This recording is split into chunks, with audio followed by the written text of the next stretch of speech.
Hello everybody, it's Kevin the Canadian Hillbilly, and I'm going to continue on with this amazing thesis that was written in September of 1935 about placer gold mining in northern British Columbia between the years of 1860 and 1880. And we're getting to my favorite chapter, my backyard. Chapter 3, Peace River and the Ominica. Now, this writing takes place between the years of 1862 and 1872.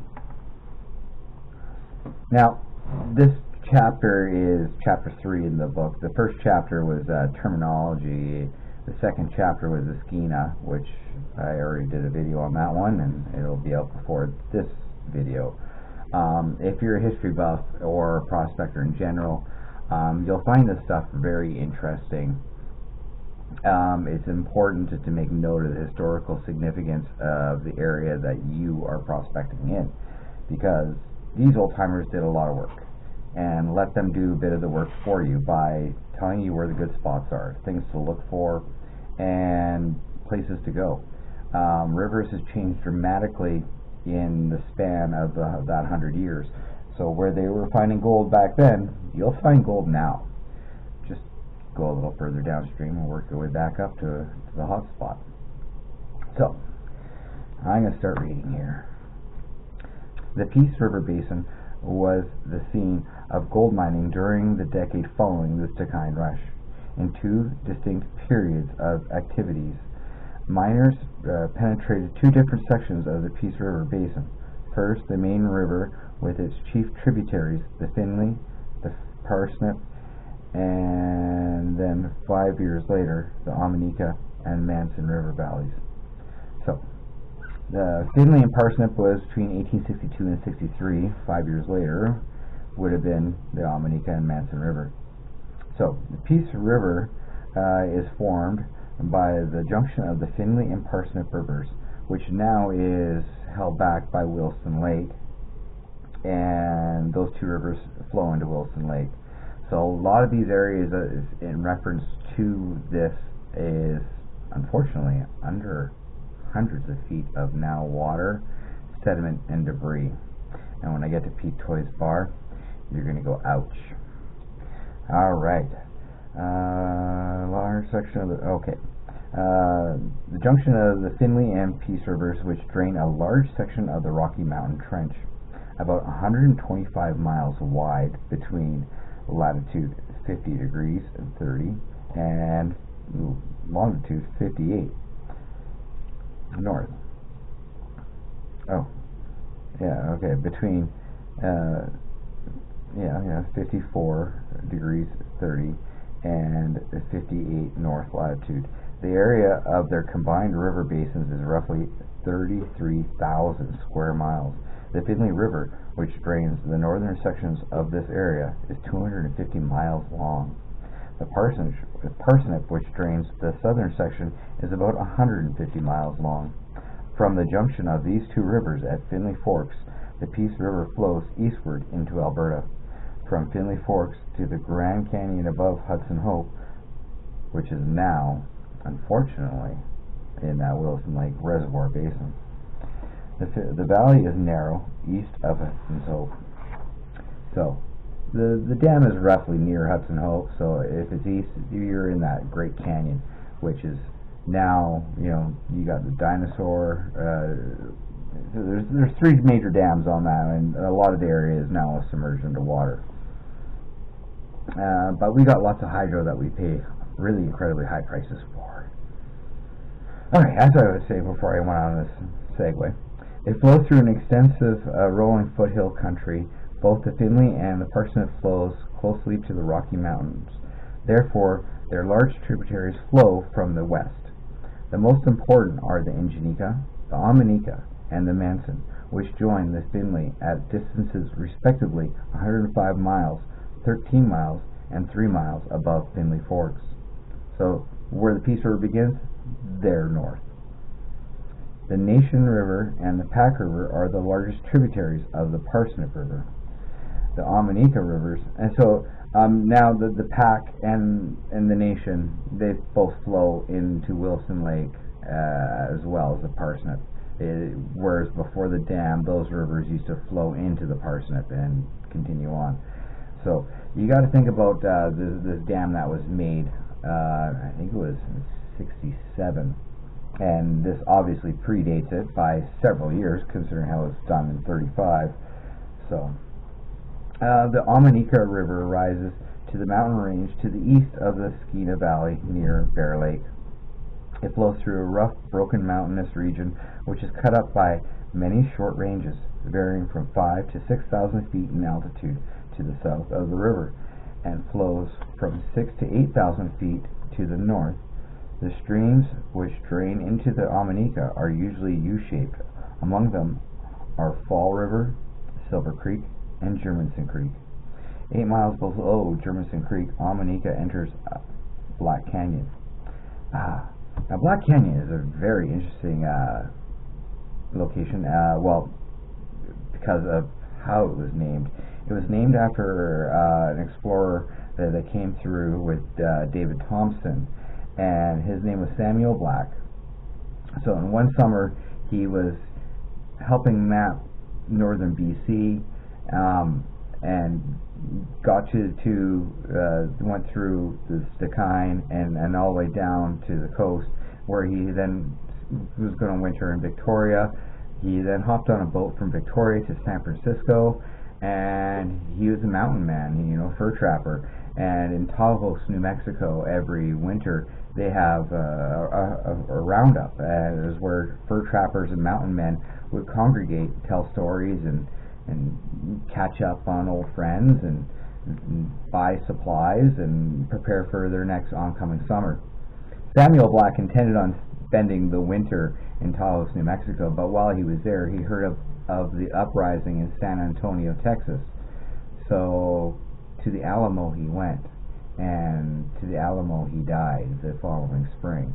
So it's kind of fascinating that this man who helped map our region within a span of 1 year made it all the way down to Texas, where he perished in the Alamo fighting the Mexican army. It's just our history is so really diverse and interesting. I'm an absolute history buff, and when we get into later on, when we talk about John Giscombe and Henry McDame, two fascinating black men who came from the Caribbean area, worked in Panama building the railway, and then went to California, and I think it was in '55 or something, but most of the gold was already gone from the '49 rush, and so they proceeded north to BC, where the Fraser rush was happening, and went to Barkerville, and then explored northern BC, such as the Ominica region, and all the way up to the Cassiar region, where Henry McDame was prospecting in 1870, and it's really fascinating. Like in 1874, in 1877, on McDame Creek, the largest gold nugget ever found in BC was discovered in that creek, and it was named McDame Creek because that's Henry McDame. He found gold on it. This gold nugget holds the record to this day as the largest gold nugget ever discovered in BC. A whopping 72-ounce specimen. Can you believe that? So, back to the reading. And I always get sidelined by great history. Now, where the heck was Black Canyon in here? There it is. Okay. Ominica enters Black Canyon, where mountains close in on each side, and the river is a succession of rapids for 26 miles. Below the canyon, it is a meandering river 150 yards wide. So, the Black Canyon is still, unfortunately, it's under that Wilson Lake, and it's still there. And it's really interesting because that's where I believe Pete Toy met his fate, and we'll get to Pete Toy later on in this chapter. 50 yards wide, flowing through flats for 6 miles until it enters Finley River, which is now a part, Wilson Lake. Peace River and Ominica have a dry interior climate with extreme heat in summer and extreme cold in winter. So we're talking like 35, 30 degrees sometimes in the summer, and opposite direction in the winter, 35 to 40 below in the winter. Lots of snow, lots of wind. The peace or the parsnip and the Finley, they run north and south. So usually when you get an air current, it's coming straight out of the north in the winter time, and it's that Arctic cold wind. Summertime, usually the wind's coming out of the southern interior or off the west coast, which is generally nice and temperate and mild. Mosquitoes are a constant pest in the summer months, and I can attest to that. The mosquitoes in my region are horrendous, and they're not little, and they're unforgiving. And if it's not mosquitoes, it's black flies, it's no-see-ums. There's like 15 different insects that fly that suck blood where I live. It sucks. But hey, at least we don't have poisonous snakes. Winter sets in the end of October, and in January and February the ground is covered with 3 or 4 feet of snow, and the temperature falls to 30 below zero for weeks at a time. The snow in the valleys melts in April and on the mountains in June, sometimes causing freshets or spring floods, and that sweep away any dams or other equipment in the creek beds. So a lot of these guys, they used to do wing dams. They'd build a dam that kind of went out, and they were able to work a section of river where you would normally be underwater. And when the spring flood would come by, boom, bang, dam is gone. The mining year falls into 2 seasons: spring before the floods and summer until freeze up, about 160 days in all. Access to the Peace River during the first rush was water to Fort St. James via the Fraser, via the Chaco and Stewart rivers, and thence by Hudson Bay Company Trail to Fort Macleod, or by the Fraser River to Giscombe Portage, which is named after Mr. What's his full name? John Robert Giscombe. An interesting fellow. Like I said, he was born in St. Mary, Jamaica in 1832. He, before his time in BC, he worked in the Panama, building the railroad across the isthmus, which led to massive amounts of trade, and also helped to facilitate the 49 rush in California. He then traveled to California and then on to BC in 1858 or 59. In 62, he journeyed to Quesnel with his partner Henry McDame, and Henry McDame was from Bahamas. They wintered in Fort George, which is now Prince George, in the winter of 63. They were hoping on making it to Fort St. James, but the Chaco was already too frozen. In April, their guide, an Aboriginal fella, told them of a route once their plan of the Salmon River was dashed. They were hoping to go on the Salmon River and going north to the Hudson Bay Trail and crossing over that way. But due to high runoff in the spring, they stayed on the Fraser. They portaged 9 miles from the Fraser into Summit Lake, thus crossing the Continental Divide.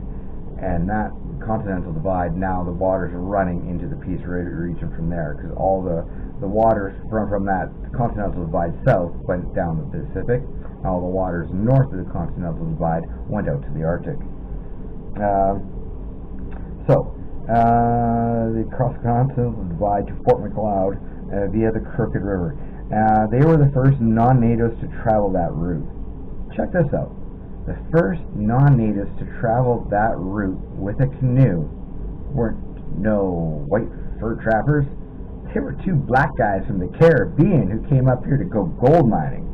A fascinating bit of Canadian history. It's so often overlooked and not acknowledged, and I just want to give these 2 guys props because they overcame so many different adversities and challenges and did reasonably well. John Giscombe, he ended up retiring in Victoria, and he became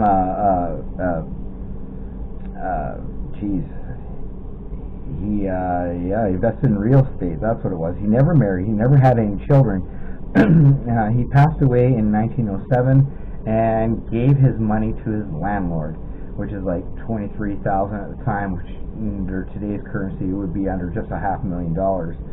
So it was pretty interesting.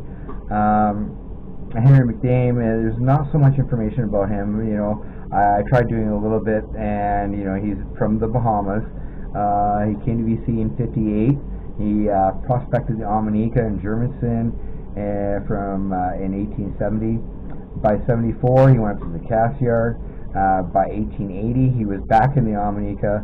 He found gold on Lauren Creek in 1884, and he died before 1901. So they estimate around 1900 when he passed away. But his main claim to fame is the 1874 strike on a tributary of the Dease River, and it became known as McDame Creek. And that's where the largest gold nugget that was ever found in BC was located, was the McDame Creek. So these guys' contribution to the history of British Columbia is quite significant, and it's often overlooked. So Black history, there you go. And it's interesting history overall. I think race shouldn't really play much of a matter in it. I think it's just absolutely fascinating that these guys, their story and what they went through and getting here, it's just absolutely fascinating to me. All right. The Ominica was first approached from the Peace River, but the rush to Vital Creek in 1869 to 1870 followed the water route from Fort St. James via Lake Stewart, Trembler, and Takla Lake to Takla Landing, and from there by trail, in part along the Fall River to Vital Creek. When Germanson and Manson Creeks were opened up, trails were constructed from Takla Landing eastward to Germanson Creek, and from Fort St. James northward to Manson Creek. Canoes were used on the Ominica between Hogum and Germanson Landing. Now, Hogum, it's a fascinating place because there's Old Hogum, New Hogum, and Hogum. There's three different communities on the map, and they bounced around. It was a very fascinating time because there was so much stuff going on in different locations, and people were bouncing around from hot spot to hot spot to hot spot, trying to strike it rich and trying to sell their goods. The coast route to Takla Landing followed the Skeena River to Hazelton and the Susquehanna to Fort Babine. At the northwest end of Lake Babine, from Fort Babine, trail followed Frying Pan Pass through Bate Range, which of the peaks are 6,000 feet high, to the mouth of Flying Pan Creek, opposite Takla Landing. Water route followed the Babine Lake and crossed Babine Portage at its southern end to join the water route from Fort St. James on Stewart Lake. All routes were of necessity and long and difficult. Section 2. The Peace River proper, 1860 to 1863. Gold was first reported in the Peace River District in 1860, when, according to the British colonialist, a small party of miners, names unknown, obtained a good prospects on Peace River, 300 miles further north of Alexandria, which is, just a little bit north of modern-day Williams Lake now. The next spring, 1861, two miners named William Cust and Edward Carey followed the fur traders' route from Alexandria via the Fraser, Nechako, and Stewart Rivers to Fort St. James. From there, over 90-mile pack trail to Fort McLeod. So this is where John Giscombe comes in, because that was a 90-mile pack. The Giscombe Portage is only 9. They arrived at Fort McLeod in June, when the water was high, but undismayed, they borrowed an old dugout canoe from the French Canadians in charge of the fort and drifted 200 miles downstream to the Grand Canyon, where the water receded. They made their way back against the current. There alone, in the midst of the wilderness, they watched the sands of the river bars at the same time that John Rose was working the newfound creeks of the Caribou to the south, and Chouquet and his Indian wife were washing the first gold from the Stikine in the far northwest. Oh, yes, and Bill Cust, he was also known as Big Bill, King Bill. He was quite the character in the Peace River region. He was a miner, a packer, a merchant, a fur trader, jack of all trades and a master of few, kind of like this fella here. That was about the only true way to make it in those times is you had to be very diverse, you had to be very knowledgeable, and you had to be resourceful and wise. Perhaps I'm more like Wild Bill than I realize. Okay, sometimes the two prospectors struck a small patch of good pay dirt, and on one day they said they obtained 30 cents in a single pan. But usually their labor met with no reward, or with a mocking color in the bottom of the pan, showing the presence of gold in quantities too small to repay washing. In all, they put in 35 days actual prospecting and obtained $1,000 worth of gold. They returned to the Fraser River in September. The next year, 1862, 25 men made their way to Peace River, Cust and Carey, with Peter Toy. Remember that name, Peter Toy, because that's a fascinating story. Joseph Oates, Ezra Evans, adopted the same plan of action as in the previous year. 20 miles above the Grand Canyon, near Rich Bar, they left Toy, Oates, and Evans to mine, while Cust and Carey prospected downstream to Fort St. John. They had no luck and returned to Rich Bar, where the other three had mined $350 of gold in 2 weeks. Now, the price of gold in the 1860s was, probably less than $1 an ounce. So they accumulated quite a lofty amount. And one thing that I don't like about this, the way this thesis was written, it was dollar value of gold, and as opposed to actual weight value, which gives it a little bit more significance nowadays, because the rate of inflation is just so insane as opposed to what it was back then.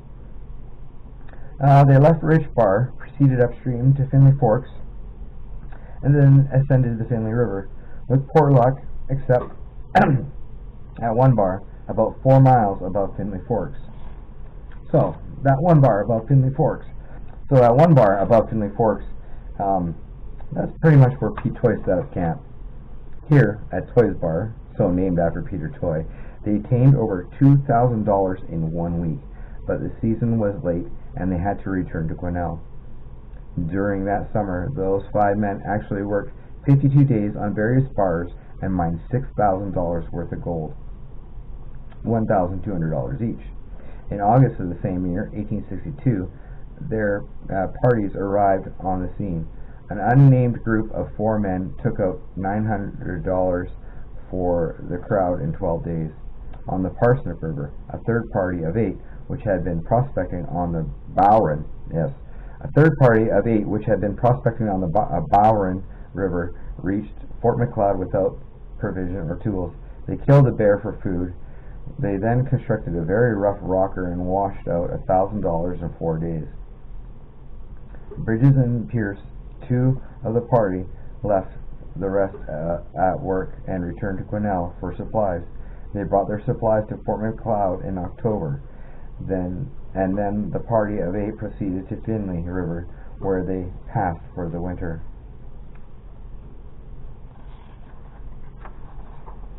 Alex Porter, a lone hand, prospected on Parsnip River and Finley River, worked a week on Toy's Bar, and later descended the Peace River to Rich Bar. He returned in October to Fort St. James. Another party prospected a short distance up the Nation River, but with little success. The Nation River, that's where my claim is. Woo! Little success. Am I in the wrong spot? Perhaps. The year of 1862 had uncovered one place, Pete Toy's Bar, where $60 had been mined in 1 day, and a few places where $30 per day had been obtained. The returns were good enough to encourage miners to try their luck the next year. Over 150 men visited the Peace River in 1863. 70 went in from the Caribou during April, May, and June, including John Brennan and 12-Foot Davis, a legendary character in the Barkerville Gold Rush, who his 12-foot Davis. His name came from an unstaked spot that was 12 feet wide on Williams Creek, which is the main tributary where Barkerville is. And on that 12-foot wide claim, it was the richest spot on each, between the claim to the north and the claim to the south. And he did incredibly well there and was able to sell it at a quite substantial amount of money. And the ironic part about it is the person that bought it after 12-foot Davis didn't find that much gold on it, because 12-foot Davis pretty much got it all. Alright, 12-foot Davis, who navigated the Fraser River from its mouth to Fort St. James with 2 boats and 10 tons burden and passengers each. Also, a note about 12-foot Davis is the town of Peace River. He basically almost founded that. He was a businessman, a fur trapper, a trader, and he ended up settling in Peace River, Alberta, which is further down, along this stretch of river. And there's statues, there's streets named after this guy. Just absolutely fascinating history and really interesting. Later reports of rich returns during the winter mining, such as that in the Daily Chronicle of June 4th, 1863, they had wintered there, and the lowest dug out by one man was $2,400, circulated in the colony, and 50 more men went north in July. The number of men in the Peace exceeded 150. The reaction began in August, and thereafter the number steadily decreased. The cost of transportation was moderate considering the times and the distance from Victoria. Winter transport on the Fraser and Peace River systems was connected by the Hudson Bay Company trails from Fort St. James to Fort Macleod, upon which 43 pack animals were in use during 1863. Prices, too, were moderate. In July, the month of the greatest scarcity, flour sold for $1.10 a pound, bacon and beans at $1.25, sugar at $3.10, and tobacco at $8 per pound. In August, provisions fell to 50 cents per pound. Nonetheless, like the Thecanadian, this rush to the Peace River was merely a flash in the pan. Experiences for a few parties will suffice to illustrate that of the miners in general.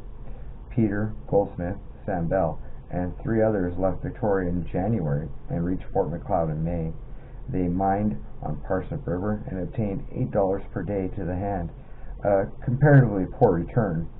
They then pushed on to Toys Bar. There, after stripping from 5 to 6 feet of loose sand, they struck a streak or stream of black sand overlying gravel. From the gravel and sand, they washed out $50 to $60 per day to the hand for 2 weeks. Provisions ran short, and they proceeded to Fort St. John. A quantity of dried bear meat cut in long ribbon-like strips was all the food they could get. Next, they made it to Fort Macleod and arrived there, destitute of food. Provisions were very scarce at Fort Macleod also. Therefore, at once they set out for Fort St. James on the basis of each man for himself, catch what he could, and no division. They took 5 days to cover the 90-mile trail. Arrived at Fort St. James, they enjoyed their first square meal in weeks, a grand feast of flour and mush. So this is basically mushed up flour and water and fried it up. And they were happy to have it. That's how hard things were. Not enough forethought goes into how much work it was for these guys. They packed everything in. And everything they packed was not light. We're talking cast iron, we're talking muzzle loaders. If you ever shot a black powder rifle or cooked in a cast iron pan, you got an idea. And then you have your bedding, your clothes, your prospecting gear on top of it. So they must have been carrying incredibly large weights or covering distance several times to pack that material around. So in hard country, like I've bushwhacked in around the areas that this is talking about, and the bush is unforgiving. The insects are unforgiving. The wildlife could be unforgiving. Just the fact that they were able to cover the amount of ground they did and not die is just kind of mind-boggling to me. And many prospectors in this area did pass. You come in with a little experience or a little supply, you end up being dead. It's the way it is. Even nowadays, if you don't know what you're doing, you're going to be asking for trouble. They prospected up the North Branch for 100 miles without finding any greater inducement. To say they returned to the junction of the Middle and North Branches, and there met by appointment some other prospectors who had been up the South and Middle Branches without greater success. Most of them agreed to return. The North Branch, mentioned above, promptly referred to the main stream of the Finley River, the Middle Branch to the Ominica River, and the South Branch to the Manson River, so that in this year of disappointment the first exploration was made of those rivers that later made the names for Peace River. Another party led by John Giscombe and Henry McDame reopened the route to Peace River via the Giscombe Portage, which had been used by Simon Fraser, but later had been abandoned by the Hudson Bay Company. They mined for a time on Toys Bar, making from $25 to $40 a day with a rocker.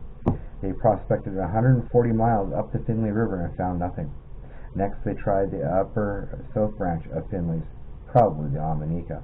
On this stream they got some pay dirt yielding 8 cents to the pan, but no quantities, so they returned to Finley Forks.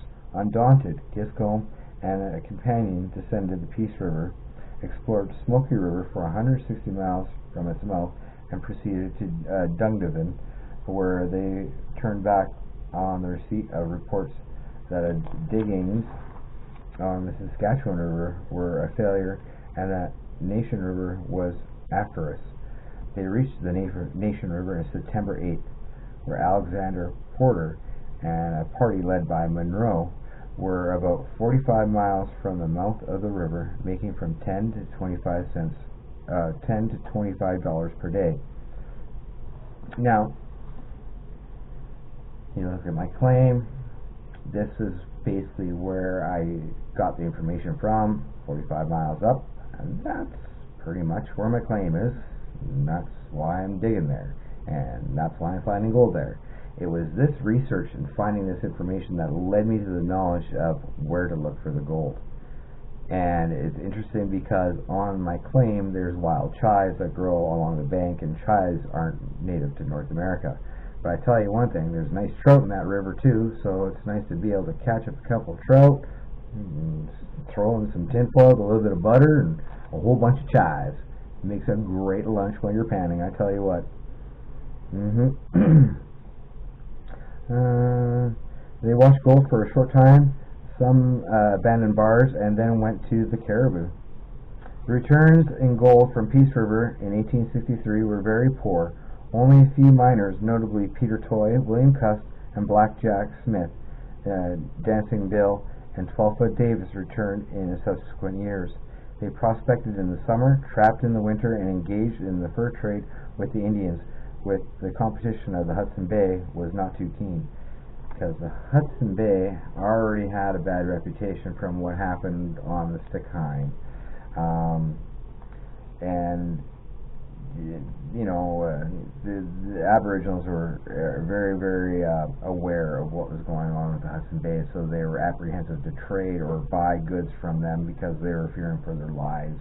It was, in essence, it was biological warfare that was happening. There were certain trappers and traders that wanted to have a cohesive group of people there that would succeed, and it seemed like the Hudson Bay were just there to occupy the land and squeeze the original people out of it. And in many ways, that's exactly what they had done. They also made trips east of the mountains. A company of such men, led by Michael Foy, prospected on Peace River and possibly on the Ominica in 1864 and 65, and returned with $4,000 or $5,000 in gold dust. The leader returned to Peace River and passed several years in the district. Section 3, Vital Creek. Now, Vital Creek is a tributary of the Ominica River, and that's where it's kind of started for the Omininca. Well, we'll get into it. The Omininca gold rushes were largely the outcome of the ambiguous reports of activities of the Peace River Prospecting Party, which was organized in Quesnel on the Caribou in 1869, and financially party public subscription and partly by government grant.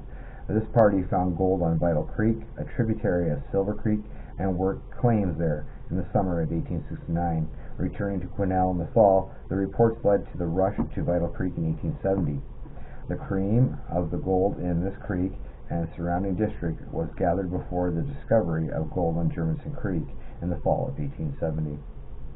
The Peace River Prospecting Party was a result of the discoveries of a party of 4 Peace River miners: Ezra Evans, William Humphrey, 12-foot Davis, and a man named Gaylord. In the summer of 1868, these men crossed the Arctic-Pacific Divide from Lake Takla and found the surface indications of gold on Silver Creek, with a rock formation of favorable appearance in the surrounding country. They returned to Quesnel to acquire a stake sufficient for a thorough prospect in the next spring. A stake was, getting supplies. We're not talking like T-bone here, right? We're grub stake, if you will.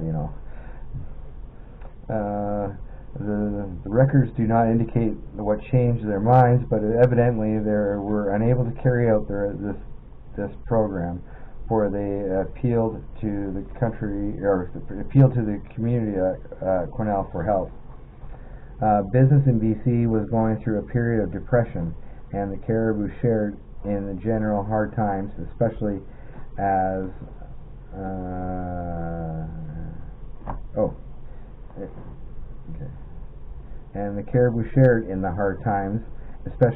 the surface placer diggings in the district were becoming scarcer, and the diggings in the Kootenay and Big Bend were nearly exhausted.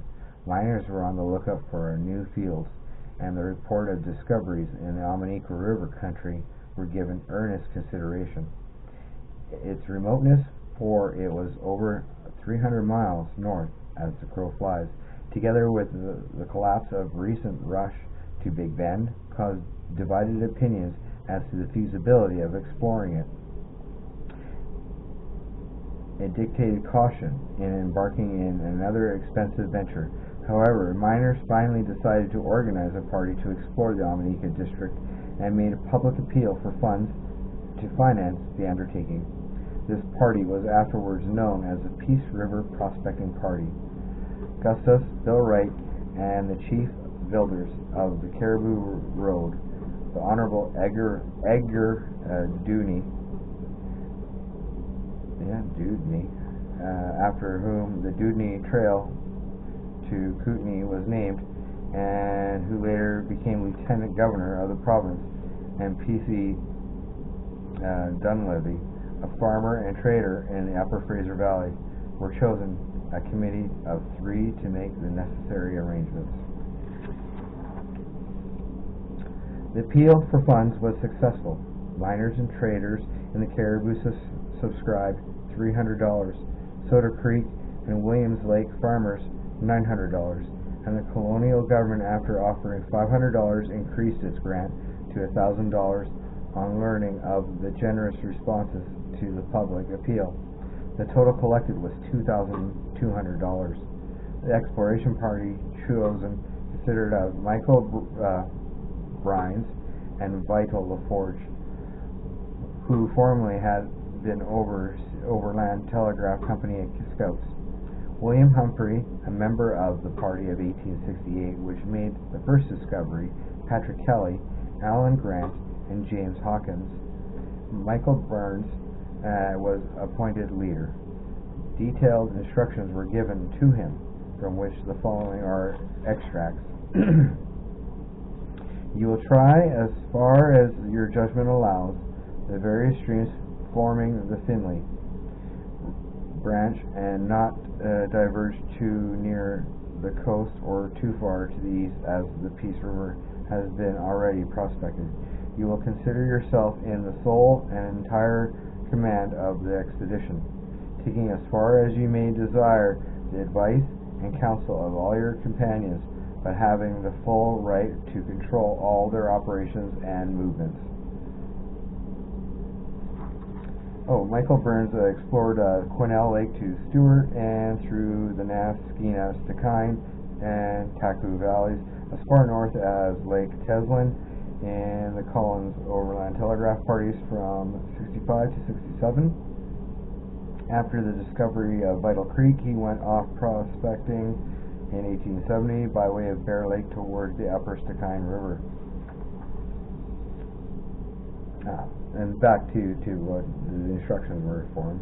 If you find any of the party who declines to obey your directions, or who is disagreeable to the rest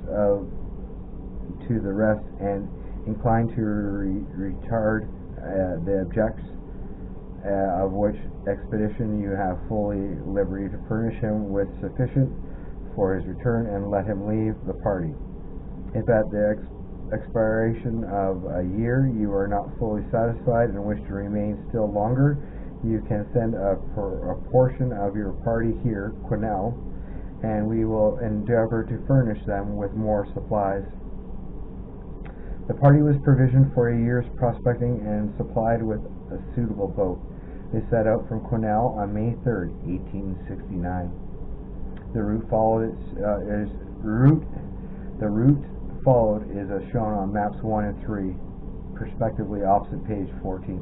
So it goes through. There's maps in this book, and they're really cool, but they're hard detail.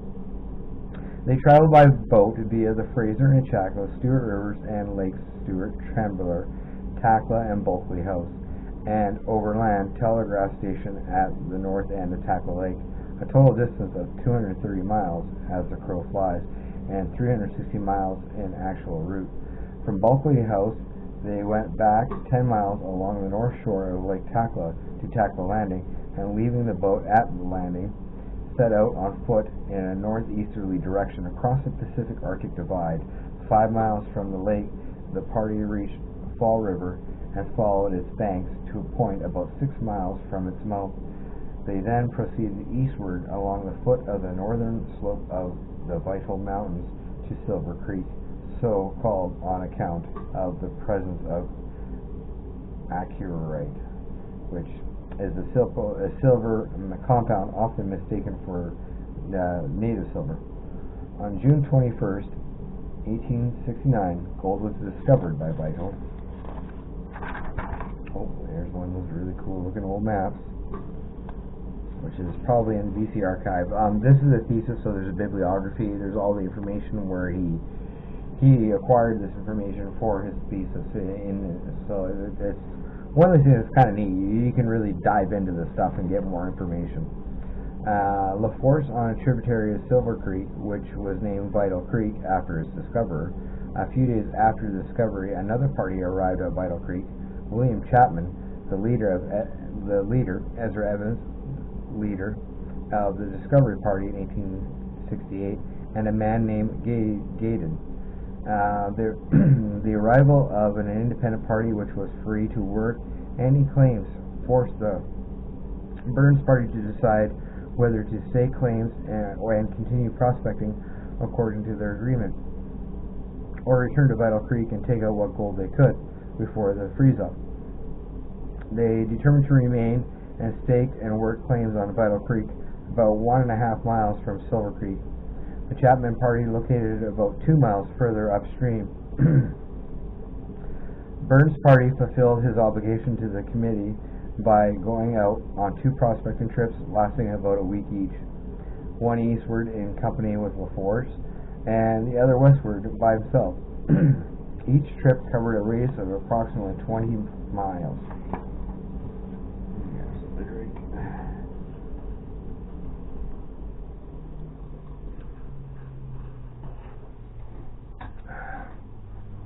The decision to mine claims at once and to give up any further attempts to carry out the instructions of their financing committee was strongly criticized by the committee at Quesnel, as described later. By the end of the season, gold was to the value of $6,600 had been mined. The result of 35 days actual mining scattered over a period of 3.5 months. Chapman's party made $1,000 each, and Burns' party $600 each. The average is about $21 to the hand per day of actual mining, but only about $4.30 per day for the whole time they were absent from Quesnel. All the prospectors seemed to have determined to discourage a rush to the creek. The diggings were shallow, limited in extent, and nowhere very rich. Few miners might put in another season profitably by covering the whole field, but if a rush falls, few could move more than covered expenses. The majority would get practically nothing. The best interest of all concerned would be served by reporting the finds in a manner which would discourage a rush and limit the following season's work to those already on the ground. The two parties returned to Quesnel, arriving on October 19th, with the exception of Kelly and LaForge, who bought supplies at Fort St. James and returned to the diggings. The returned miners all stated that there was gold in the Ominica district, but not in sufficient quantities to repay the labors of washing the general expenses. But that was the general appearance of the country justifies further search. Burns' report to the committee was in the same vein, in part as follows. We worked 3.5 months with 2 strings of sluices, and took out 35 ounces to each man in that time. The diggings are shallow. We worked 800 feet of ground. We prospected each way from where we have located for about 20 miles without finding any other paying prospect. We intended taking out supplies on the snow. We shall then be better able to prospect next season and ascertain with certainty whether the new district will pay or not. A rush of miners to that section until the next extent or end value of its better known can only prove disastrous and result in serious injury to the colony. It is better perhaps not to publish this report until something more may be known of this country. The effect of this practical advice was largely discounted in the Caribou by distributing general rumors and the suspicious activity of members of the prospecting parties, which appeared to indicate that the actual truth was being concealed and that the new mines were rich and well worth exploration. Amongst many other items, the returned prospectors made plans to proceed immediately to Vital Creek without asking for further aid from the Peace River Prospecting Party Fund. Fred Black of Barkerville received a letter from one of the prospectors urging him to leave all his interests. And I'm going to hit the brakes on that. We got a good chunk to go here yet, so hang on. I'm going to keep on going tomorrow.